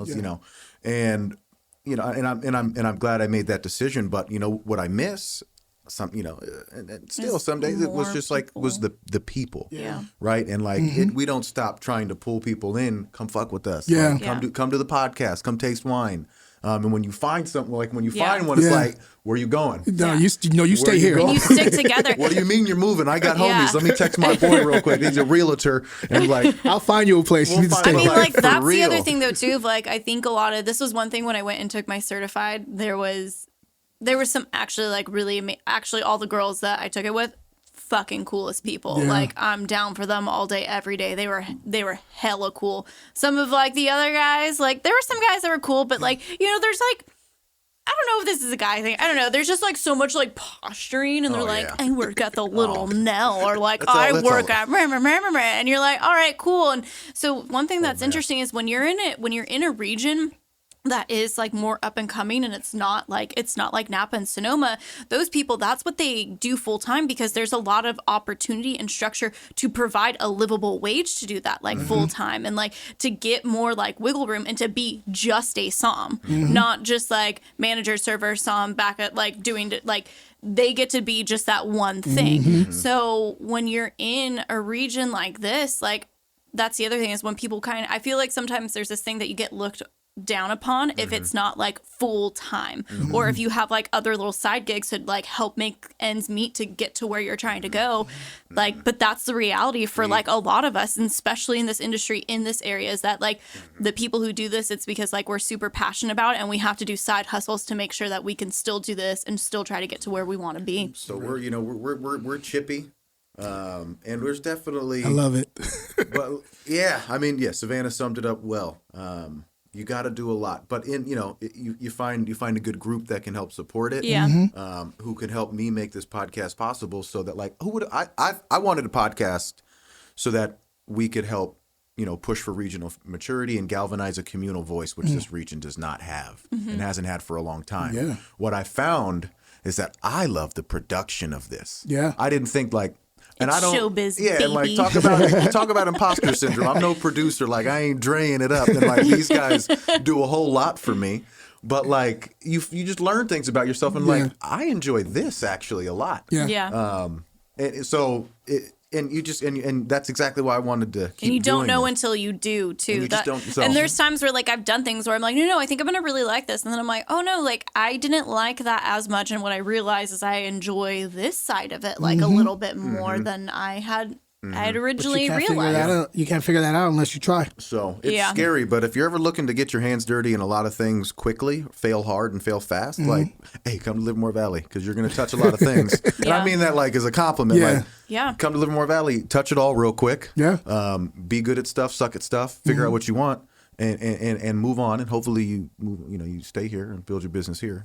This used to be my my go-to. I lived in San Jose for 10 years, and I came out one time. I had to be like 21, and on my days off after that, I would just drive out here by myself and just like go to wineries and taste and wow. stuff. I really love Livermore. I have a special place in my heart for Livermore Valley just because I was out here quite a bit by myself. I drive out here by myself to taste wine, and even when I published the first book, I was out here a lot, just dropping it off at different vineyards and stuff, just so they can know who I am and embrace me because I really love Livermore wine. So. Do you have a favorite? That's Or like hard. what are some that like you like, or what's I go to Three Steves quite a bit. I do Three Steves just because me and those guys. One of the Steves, I met him at a tasting room in Capitola. That's also my other place that I kind of sneak off to when I want to get away. Capitola is really that has my heart. That's a nice hideout over there. It is because no one knows you, and you just sneak in. You can sit on the beach, and I like to work from the beach sometimes. So I'll bring my little desk. I'll sneak in some bottle of wine, pour it in, and I'll sip while I'm working for like hours on the beach. But yeah, I used to sneak out there when I was in college just to kind of get away from downtown San Jose because that's where I lived. It can be intense there. It is, and there was this not a tasting room, but like a wine bar that just had opened maybe 3 months before I got up there this one time. So I was like, let me go taste. And I met Steve. He was bringing his wine in to try to get it on the list. We talked for like an hour, and he was like, dude, if you ever want to like taste the wines or come to the vineyard, let me know. And so fast forward maybe about 3 years ago, and this happened in probably 20 years ago. No, longer, not 20 years, maybe about 15, 14 years ago. Fast forward to 3 or 4 years ago, I'm in Livermore and I see Three Steves. I was like, dude, I've been wanting to go check this out. Let me go check it out. I'm in there. He's not in there, but I start talking to the manager there. And she's like, well, you still have his email. It's the same as it originally was. I was like, yeah, I can find it. I still have it. And she's like, you should email him about your book. And so I did. And he's like, dude, you want to come up here and sell it? Yeah. And so that's what I was doing. I was going up there on Sundays once a month for a while, bringing my book and my merch and selling it right there out of the tasting room while they had like music going on, and it was they had the food truck pull up, and it was good times. So I have a special place for Three Steves. There's a couple of places I really love out here. I'm not really on the big ones like Con Cannon's cool. I'm not really but I have no I love those guys. You know what I mean? I have people that work there, but not my jam. Styles of wine are different. And it's okay to say that. It's okay to say that. And it's okay if it is your jam too. Yeah. For real. Everybody's palate is different, man. I know people who've been in the industry for 50 years and they have a different palate than me. Yeah. And we've talked about this. The journey is different. You drink wine, enjoy wine enough. It's inevitable that paths cross, and the language gets a little more consistent with that we share and et cetera. The stuff we're looking for. We describe Cab Franc the same. Blah blah blah. So. Moral story is keep drinking wine. And on that note, we have a couple of wines in front of us that I think we should start drinking. Yeah. That's why I took off my jacket. Right. So before, so I mean, this is gonna be a semi-blind, right? So, what I can tell you is that Nottingham Cellars makes these wines. I can tell you that the one on the left is white, the one on the right is red, and they are both 100% varietally true. They're not blends. Okay. So, and really, like, you know, it's our first video podcast. Like, so I really like Is this white wine purchasable? this from? white wine is no more tips. No more tips. You know what I'm getting at. I know you know what I'm getting No more at. tips. But like most importantly, like we're all wine people. Like rather than getting them right, it's just like I really enjoy in listening to just like wine people talk about wine, and people get a kick out of it too. It's something I think we take for granted sometimes. But like people are like, bro, how did you pull out white gummy bear? Yeah, You know, like, I always love feel it, like though. people don't like it. Then I'm always so happy when we get feedback that people did like it. yeah, it is fun. Yeah. Stuff is fun, and is. like Livermore. I briefly have said this before, but like one thing that I really liked out of this cookbook is that you had a quote that said cooking is therapy. And like I 100% agree with that. Like sometimes you have to cook because you're like, I need to get food in me and like I need to like move on with my life. But there's times where like I'm like, nah, I really want to cook like a very specific thing and I really want to do this. And like I find like something very cathartic and therapeutic about it when I'm doing it. And so one thing that I really like about wine tasting or blind tasting when I'm in the mood for it is I have to be intentional and I have to think about the moment that I'm in and I have to articulate what I'm thinking and what I'm feeling. And I like that because it's a good therapy practice overall because like that's what therapy is like drawing some intention to how you're feeling and being like, what is this? How do I articulate? Because if you can figure out what it is, you can figure out where it's coming from and you can kind of solve the problem. So that's why I really like blind tasting because to me, it is therapeutic. Yeah. You got to be in the moment. You got to Yeah. be in the moment. So Jayton, I've not you know, done this in years, by the way. hey, That's okay. Hey, We're it's gonna be all good. three of us I've are not, super I have rusty not then. gridded in years, and So, and like I said, And this is Jeremy's grid too. yeah. So if you use the grid, I like these grids because I don't use them that often anymore as well. But when we do this, it's nice to have this in front of you. Otherwise, you just spin your wheels trying to remember all I do. this stuff, right? So I've it's blinded, but I have not done the grid. I blinded probably about a year and a half ago was the last time I blinded. So for our listeners and our viewers, we get to say that now. What are a couple things? Give me two tips before blind tasting, stage blind tasting. I mean, you kind of covered one. Get in the mindset. Yeah. Get ready. Focus on structure. Okay. Structure is probably the most important thing when blind tasting because you can get caught up in the fruits, and a lot of fruits are transferable from one varietal to another varietal. What's structure, Jayton? What's Acid, weight, length, tannin. Those are pretty much my structure. SVC? I completely agree with that. Anytime I feel that I'm getting caught up in like trying to figure out a specific note, I just go back to like, wait, hold on, like let's focus on like what the structure is. Is this high acid? Is this low acid? Exactly. What's the alcohol on this? What was the tannin on this? So, and then it kind of refocuses me back up because sometimes you will get lost trying to find something. So They're the most instead reliable, of right? instead of trying to like really search, go back to like the first sures and then let the other like fruit or earth or like non-fruit characteristics come back to you. Don't try and force them because the more you try and force it, the harder it's going to be to get it. Perfect example is like the difference between Nebbiolo and Nerello Mascalese. Like if you ever get blinded on those two, they can be very similar in the fruit and the earth. But if you focus on the structure, you can pull out that Nebbiolo has a lot more tannin than Nerello Mascalese. And acid is a little higher on Nebbiolo than Nerello Mascalese naturally. So it's that's kind of an example. If you've ever had those two, you know there's very much similarities in the fruit. There's like the little tar thing. There's the earth. It's so just something to think about. Okay. Yeah. Well, I think let's just get after it then. So we got 2 glasses of wine. Whether, like I said, I want this to just be conversational. Whether we go straight down the grid or not, whatever. Let's just talk wine. Let's get into it. So, as our guest, Jayton, I mean, just warm us up. Warm us up. So sight, right? We got white paper, so I can kind of, even though it kind of, Oh yeah, I guess that's a good tip. Just white paper. Good lighting. Yeah. White background, right? yeah. Yeah. So I think on the site for intensity, I would say medium. Almost pale, but I would say medium. I'll give it medium. Yeah. I'm right there with you. I'm kind of somewhere in between, right? If there was okay. What are you calling the color on that?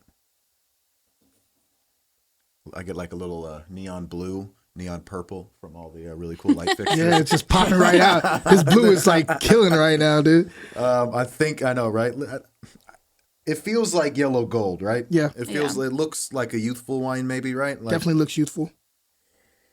viscosity. Many people have their myths on viscosity. Is it important, and why is it important when you blind taste? So when you're blinding, viscosity is important for alcohol and calling the alcohol basically for me, and sugar levels. So like you look at it and you're like, what varietal has, either high or low alcohol, and it's definitive, or not definitive, but it's sometimes it's defined by how slow the legs are moving down the glass. Now, if you're talking about quality of wine, it's one of my biggest pet peeves when someone says this wine's amazing because of the legs in the glass. I've heard people who own like cellars say this, like big cellars out of Napa, and it pisses me off every time I hear it because you don't know what you're talking about, especially when you're pretentious about it. Like, it'd be different if you just didn't know and you're just saying, like, regurgitating something you heard.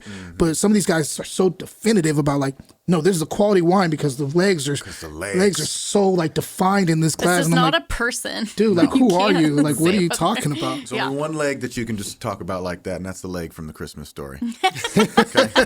Fragile. Forgot about that. Wow. Must be Italian. Nice call. All right, so I had viscosity medium high, right? Yeah. And, like, I usually don't spend too much time on that, but to the alcohol and sugar, I'll usually call it, and then towards the end, I just remember to confirm it, right? Because sometimes it's in relation to sweetness, most times it's in relation to alcohol. So yeah, medium, high.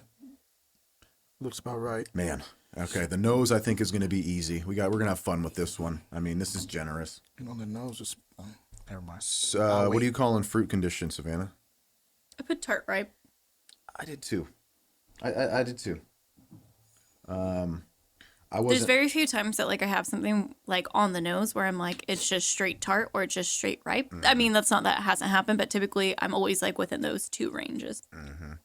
I was serious about that white gummy bear though. I've definitely called that before. Right? Can't front. The one from Jamba Juice. Oh man. Or like peach rings is like a Peachos. Yeah. Yeah, I feel like that's just like I've called that on a Gewürztraminer with I said peach rings with spice. we have our newest rosé at Nottingham. Chelsea was like, I was like, there's something here, and I'm like, I can't. She was like, peach rings. I'm like, oh my god, that's absolutely it. I love when somebody says something, and you're like, yes, that's exactly what it was. So if this is, this one's more like the green rings though. Yeah, the green ones, not definitely like in green rings and like green herbal too. There's like a kind of a marijuana green. What strain? Not that I don't smoke. It's okay if you do. No, it's okay if you do. But I'm just saying, I don't smoke. I've been around it all my life, and I can tell when it's like high level and like low level, and it's a little cushy. Yeah, exactly. It's a little cushy. Exactly. So I'm definitely getting some kind of. That's a new tasting note. You heard it here first. A little cushy. I like that. Well, but like, how often is it that when we have like a beer, especially an IPA, which is cousin to the marijuana, like a hop is a cousin to that of like, and you're like, oh yeah, that's super dank. Altamont just perpetually smells like a bag of weed. I love that smell though. Yeah. Which is funny because like I'm not like a smoker, but I genuinely really like the same thing of like I like the smell of like cigars. I hate the smell of cigarettes, but I love the smell of cigars, and I love the smell of like weed. Like it has, I don't know, there's something about it that I just find very appealing. I've never smoked a day in my life, Mom. Oh, I have. I'm just too cheap to buy.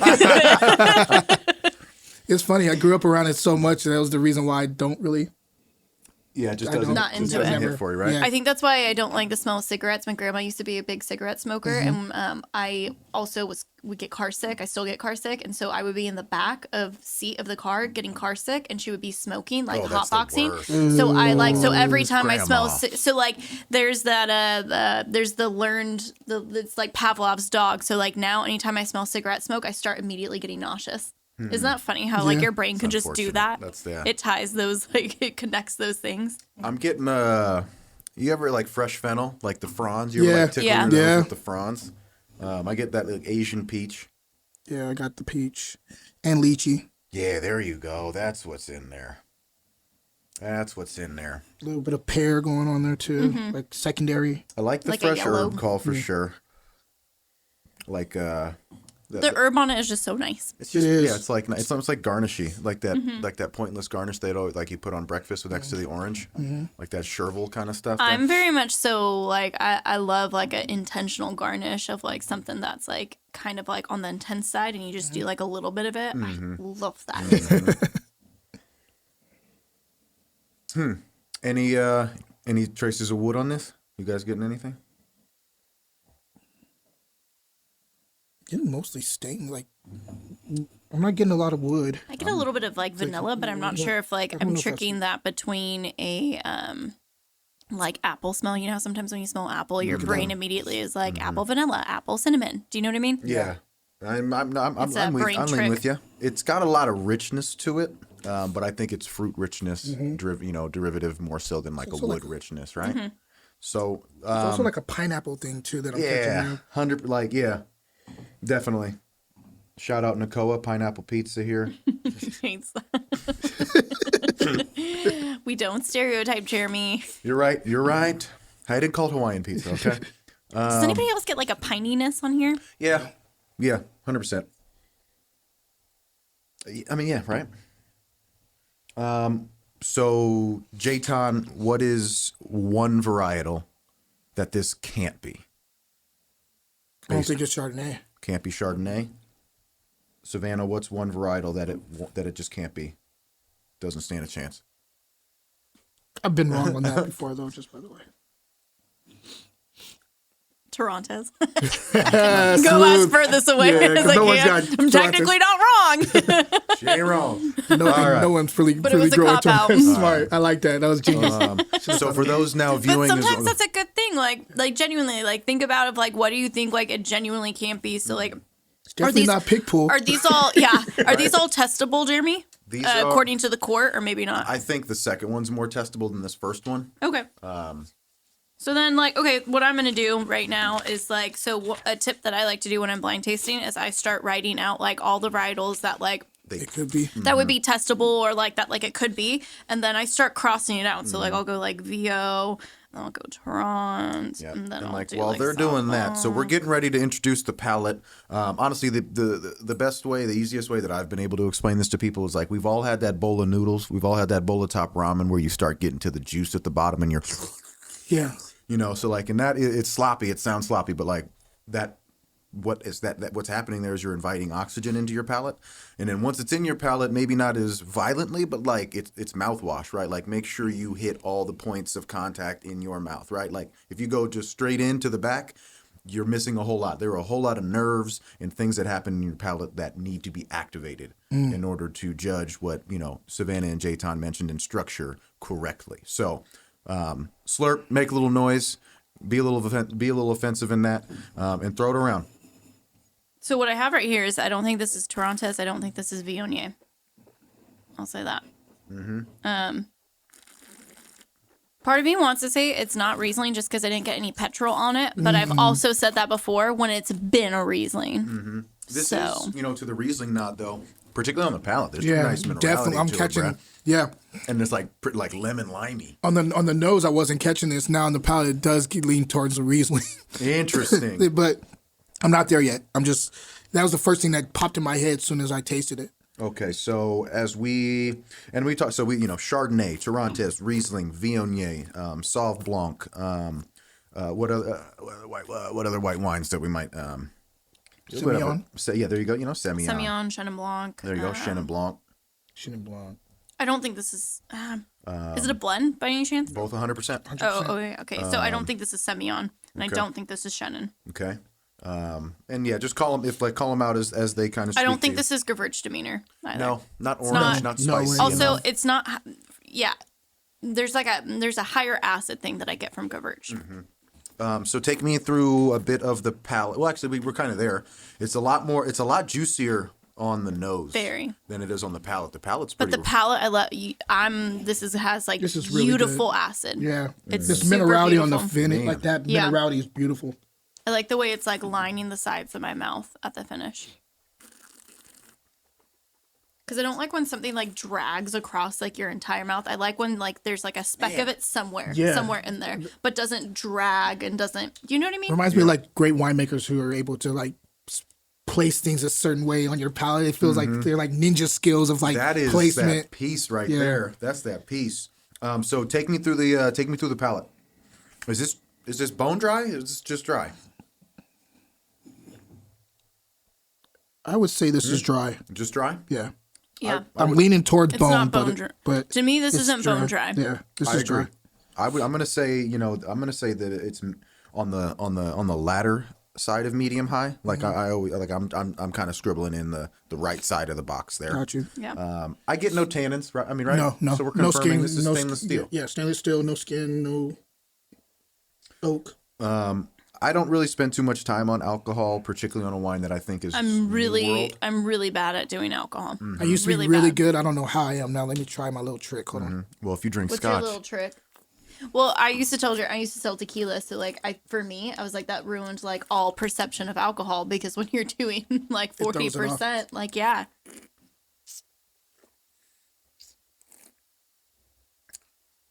so I think what J-Town's doing is he's tracking where it's hitting him on his esophagus, Exactly. on his way down to his stomach. Yep. And I think this is more medium alcohol. So like probably I would say this is probably between 11, 5, 13, Okay. maybe even a little bit.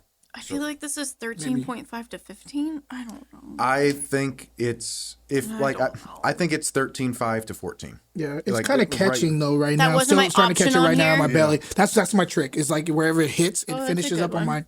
my stomach, like from here. That's how I can tell what kind of alcohol it is. Mm-hmm. So this is like this is over 13. 14's not an option on here. Thank you. I'm writing. I know. I gotta. These are due for a revision because I want there to be 14. What do you call the body on this for a white wine? Body's the other one that I'm not good at when it comes to white wine. Medium light, You think medium light to medium. See, More medium, I was actually. I was thinking medium to medium full. Yes. I'm kind of leaning there too for white wine. Yeah. Yeah. Like if Pick Pool is light Mm-hmm. and Rombauer's full, Yeah, this is more medium. this is medium more full. medium full to me. It's Ron a Bauer lot. meaning Ron Bauer Chardonnay. Rombauer Chard. Yeah, we gotta tell them. Because it's I think this is more medium though, but I think I get what you're saying. it's plump, which kind of to me confirms that we made a good call on dry, Yeah. not bone dry. Exactly. Because maybe there's a Yeah. yeah. Yeah. Okay. Should we just yeah? So, all right, we're done with that one. Let's just keep moving on. Let's keep tasting wine for okay. people. Moving on to red. I really like that. Oh, that's what I'll say That's about not bad, this. right? That's off to a good start. Yeah. This is gonna drive me crazy. It's like a great way as somebody who hasn't drank for like a while and I'm still like not really Weaning yourself drinking. back in. Yeah. To me that's like a great wine to like wean yourself back in. I was thinking about you when I picked that one. Thank you, man. You know? You know me. It was like blue cheese, this wine. You know me. Savannah, chips. All right. So one wine down for now. We'll get back to what we think it is here in a minute. Moving on. So Savannah, Oh take us man, I through feel like the. I could smell this from the glass and it's just right here.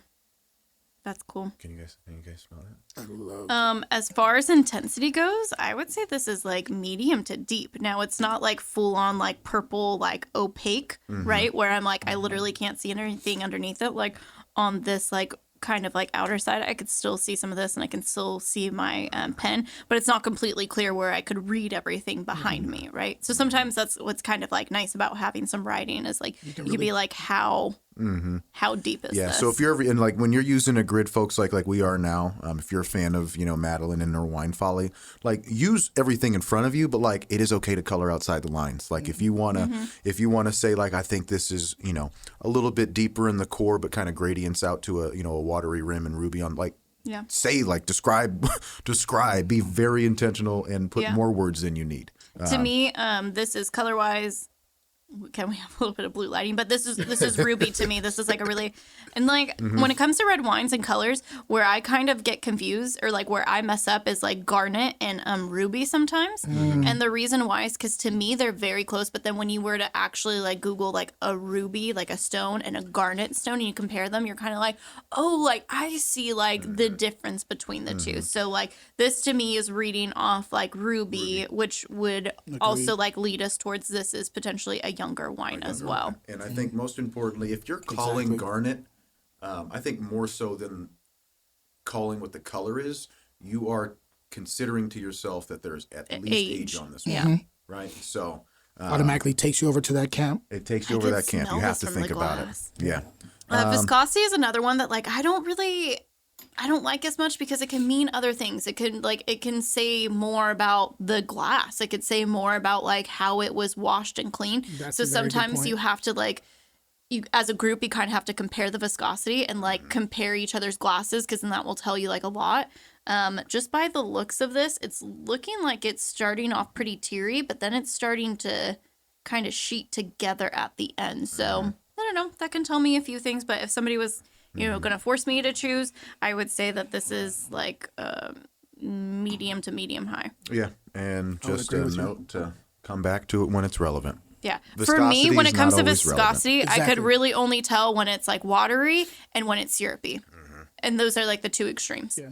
And then anything that falls in between there, I'm kind of like, "Meh, I don't know. Okay, so I'll be honest with you guys. Like, there's a lot of things that like I just don't know and that I'm like not good at. That's okay, though. Yeah, I'll be honest no with one you. know anybody Nothing who wrong tells you with they that. know everything about wine. That's the doesn't know what they're indicator they talking- don't know shit. They don't know shit. run Yeah, from for that real. person as Because I've fast talked as to master somms and like having them talk about Italy is hilarious. 'Cause Italy is so crazy, right? It's always changing, right? And so Yeah. you hear a master somm talk about it, and they're just like they get frustrated themselves. Like, Yeah. No, I get irritated. Somebody, I can't remember who said this, but somebody was just like talking about like food, and somebody was just like, "Oh, like I get rid of Italian food because it's all different." And I was like ready to flip a table. I'd be like, first of all, we don't get rid of any foods, Yeah, for ever. real. Ever. Second of all, Italy.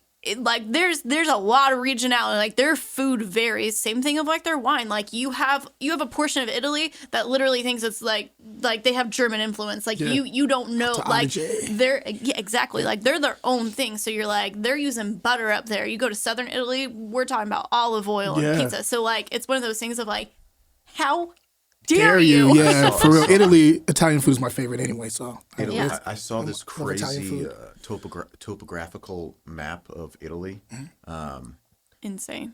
and like Italy is just a mountain. It's just a mountain Right down the middle, and then you got like Yeah. those weird Yeah. sides. and it's crazy. Like I had like you see The it in Apennines go books like and- right down the middle. It's crazy because like it starts off of like it literally has the Alps in it because Yeah. you have the Swiss Alps, the Italian Alps. That like so you have the Alps and then the Apennines like comes like all the way down, and so then you have To the these boot. Yeah, Yeah. and then you have these side areas, and it's you, like a long vein. that's the thing too. Like okay.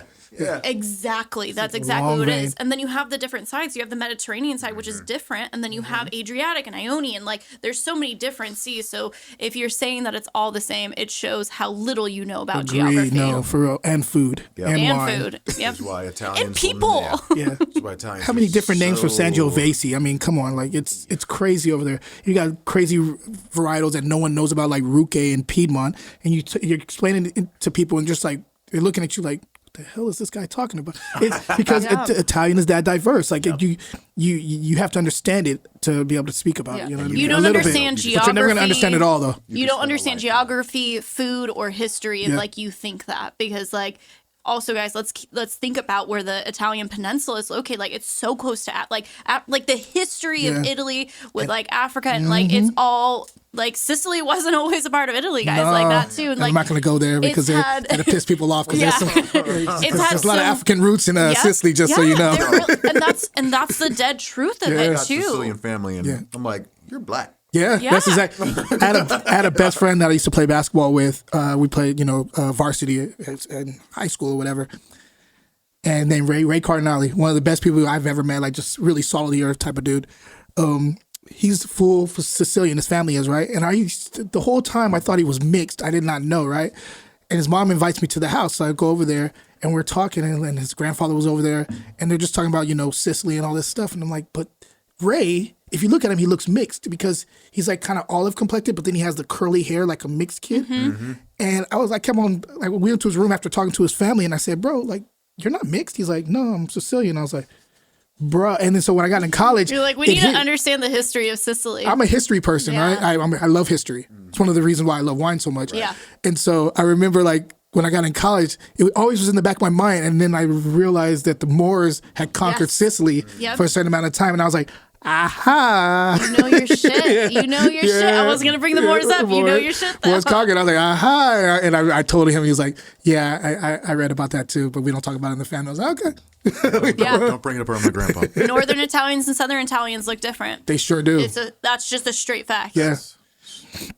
Sorry, back to the wine. Back to the wine. No, that was a Back nice to little getting spin off. serious. So we are on. this nose, by We're the on way. smell. Yeah, I just want to smell. You can smell this. You can just smell Beautiful. this. What's jumping out? Fruit, earth, wood. get a lot of fruit and I get a lot of like cool herby, Definitely herby herbal. aspect to it. Some pears in here too. A little bit green, which I love. Yep. I'm a fan of that. I like Chilean wines for a reason. Yeah, same. I'm a real big fan of Chile, Argentina, fantastic. So Black currant. I'm getting. getting some I get plum. like black cherry. Black plum, You know, black cherry. fresh cranberries that are kind of starting to stew a little bit. I'm a big fan of sage, and I get sage rosemary Hell on yeah, this. I love I need to sage. smell sage more. I do. I do it around my house. All the drives my lady crazy. my mom was a big sage, but like definitely herbaceous, vegetal too, though, right? This makes Yeah, me think definitely. of more of like a Aleppo pepper than it does like, A red pepper. yeah. Do you know what I mean? Actually, you're right on point with that. I can dig that. That's a sexy call. That's awesome. Actually, good call. It's the only good one I got for the rest of this. This wine. There's also just- some like off things, like kind of a leather thing going on here Yeah. too. It's nice leather. It Yeah, smells it's like very high level, like Eddie Murphy's red leather suit. brother, for real. Like that's is- been beat up like that. Like it's been beat down perfectly. Like You know, like he's 6 shows into the tour. This is Eddie Murphy's red suit. I love that descriptor. That's crazy. A little bit of tobacco too, like green tobacco too. Yep, that's backstage. That's backstage. Get a little of that hair grease in it too, right? Just let your soul grow. Feeling the sound soundboard silky ready. smooth. Damn. Coach Tim was playing Eddie Murphy yesterday during the workout. Was he? Yeah. Yo, I've noticed ever since the Super Bowl, there's been a lot of Snoop and Dre playlist on Spotify. I ain't mad at it, but Yeah. I'm just like, Well, what happens is like whoever like coaches like the first morning classes, that kind of like sets the precedence for like the rest of the day. for the day. Yeah. Very important role. Thai basil. Come on, right? Yeah, There you go. Thai basil, nutmeg. There you go. I like nutmeg. It's also like a little wet soil thing going on here too.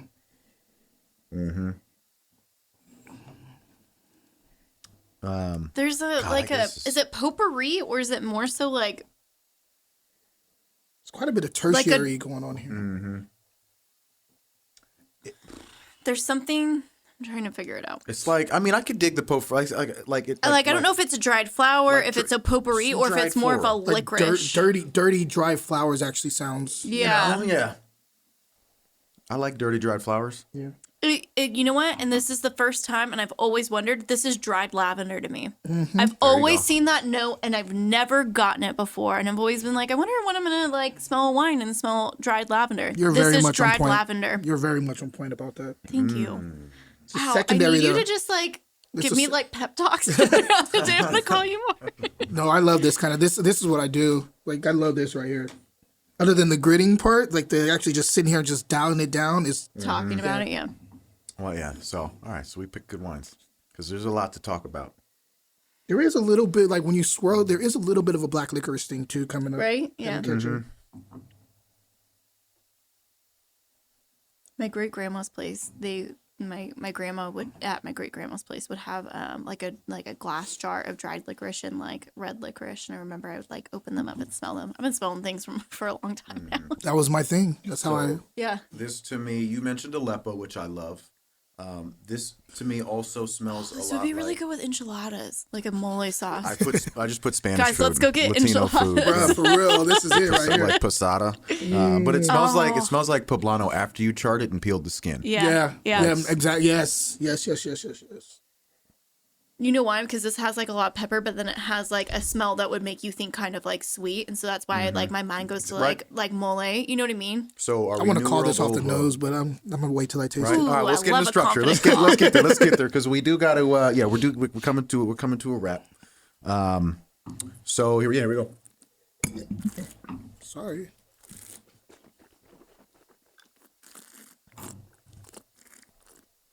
I fucking love this wine. So this to me, I really love this one. Yo. Yeah, this is damn good. This acid's still going. Yeah. This is a nice balanced wine.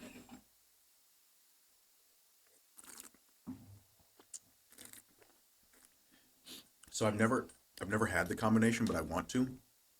But like a blueberry sage compote. Oh, that sounds so good. You know what I'm saying? Mm-hmm. What would you want to put that on? Like a biscuit? Yes. With like a little creamy brie on it or something. I'm so hungry now. Right? This is, yeah. Every time I have this wine. It's funny that you said compote because it's Nico's birthday, so I was making pancakes for him this morning because he really loves pancakes, and I really wanted to do like a blueberry compote instead of like a syrup because to me, I'm like, it just elevates it and sounds really good. I didn't end up couldn't find the right blueberries, didn't end up doing it, but... Mm-hmm. This is very well balanced. Right. So, all right, take us through this. This is bone dry? Dry. Okay. I'm gonna say bone dry, but juicy. Yeah. That's what's getting me up front. And then it finishes very dry. That acid, I feel like, tricks you into thinking like dry. Definitely helps. The acid texturally can be tricky too. Mm-hmm. When it's high because it kind of before it puckers, it dries. Mm-hmm. Very, That's why I said dry. This is so juicy. I can't go bone, but it's there. Mm-hmm. I'm going, latter half of medium high on the acid. Tannin is a low medium high for me. It's there, it's present, it's balanced, it's well balanced. Alcohol, honestly, whatever. It's the 13.5, 15 for me. That's what I put. And then I call the body the same as the tannin, the lower end of medium full. It's just, like it's plush, it sits well, and it disappears Yeah, I got texturally. bottom of medium full. Nice. This is nice. Okay, put it down. Let's go back to the first one real quick and call it what you think it is. Oh man, that's the one right there that I'm. So I don't usually call this as a compliment, but I mean it. Like there's like a pleasurable soapiness about this wine. Yeah, I agree. Like very clean, like bubble suds, Yeah, because when you think about soap, a lot of time, what's like the main like scent they're selling is citrus. I think this is Riesling. That's what I have my mark at. Okay. Why is it Riesling? Because we only sell a few varietals. I didn't know. I didn't even look. I have no idea. Well, because so deductively speaking, I have options here when it comes to the Nottingham House. Mm-hmm. And my options are Sauvignon Blanc, Chardonnay, or Riesling. Mm-hmm. Those are my options. So if you were is this Sauv Blanc, Chardonnay, or Riesling? I'm going to say this is Riesling. Okay.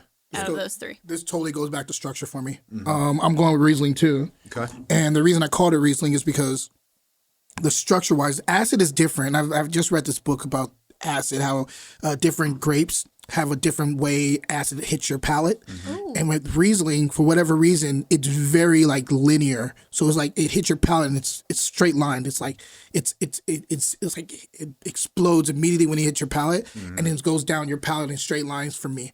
And so that immediately just was brought me over to Riesling. Plus the flavor profile got me there too. But the acid was what did it for me, what made me think it was Riesling. Now I could be wrong.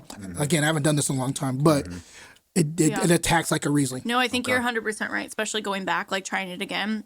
Sometimes too, you have to put something away and then just be forced to choose. Riesling, final answer. Yeah. Wine 1, Nottingham Cellars. And also just because I really like it and I really like Riesling. I could drink this all day. This is a porch pounder for real. So this is a pre-release. First of all, I don't think it is. This just is a based on the pre-release, so bottle. for everybody... It's Sauvignon Blanc from Russian River Valley. Wow. Yep.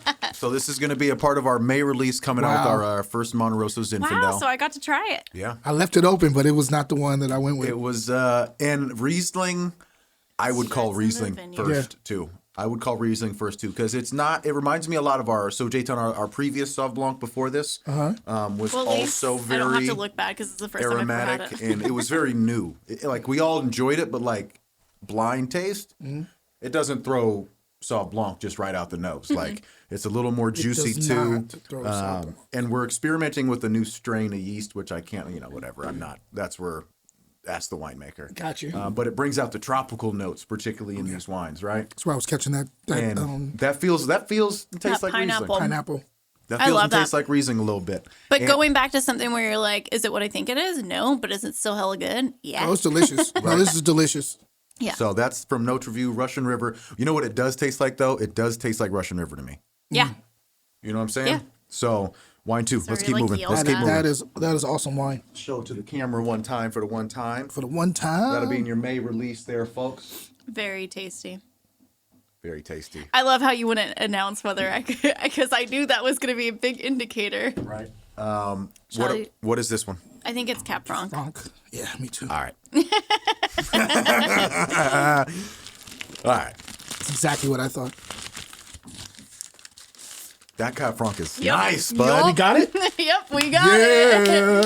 And this is like when we're in the tasting room and when I'm pouring, I get really excited when I get to pour this because like I'm a big fan of it, and everybody at Port 2 likes it, and then people realize like, oh, Cap Franc is really cool. Like I really like Cap Franc actually. I wanted to call this off the nose. I know, when you said that, I was like, all right, let's Especially keep when we were on the talking palate. about pepper and we were talking about Let's like move to the red palate. pepper and Let me see that.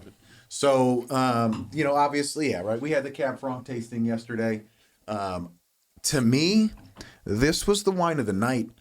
We tasted a lot of good Cap Francs, great Cap Francs, and particularly there's a lot of old world Cap Francs that were like Cap Franc through and through, like the Cap Francs we're talking about. paprika. But I'm a California cat, you know what I'm saying? Like, give me that juicy fruit. I like fruit. Everything ripens here, you know what I'm saying? But like, it's not often that I've had California Cap Francs that are this pyrazinic and kind of, in nature. So but a beautiful, delicate piercing. yeah, and it was Mouthfeel is amazing on this too. it was a beautiful accent because we had to pick this about a week and a half early. We were running away from fires, and when we released it last February, we were worried about it because it was thin and green, and we were like, "Fuck, we got." Yeah. It was also recently bottled though, Yeah, so so like we bottled. were like, "Give it time." It unfortunately is like sold out. There's a little room for play, podcast play. I heard that. But like in the year and a half in bottle, like this wine has fattened up into the Cab Franc that like we dream of. And I don't know if we'll get it again because it was a perfect accident. Yeah. Yeah. We're not picking Cab Franc a week and a half early. Like we weren't going for that. And it, man, I was like, this is 100% the wine I'm bringing tomorrow. This is delicious, dude. We're talking about Cab Franc. So It's a killer. that is it for the tasting for now. So, So good. I I got a few more topics on here, but we're kind of at the end of our timeline here.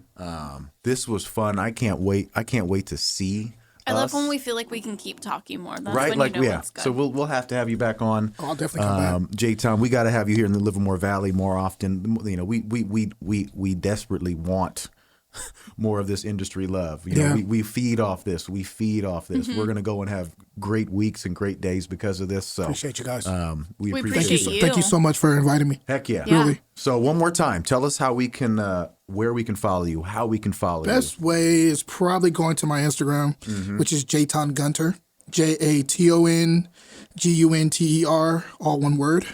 Also, you probably could go to my website, which is grapesandsand.com for any books that you're looking for.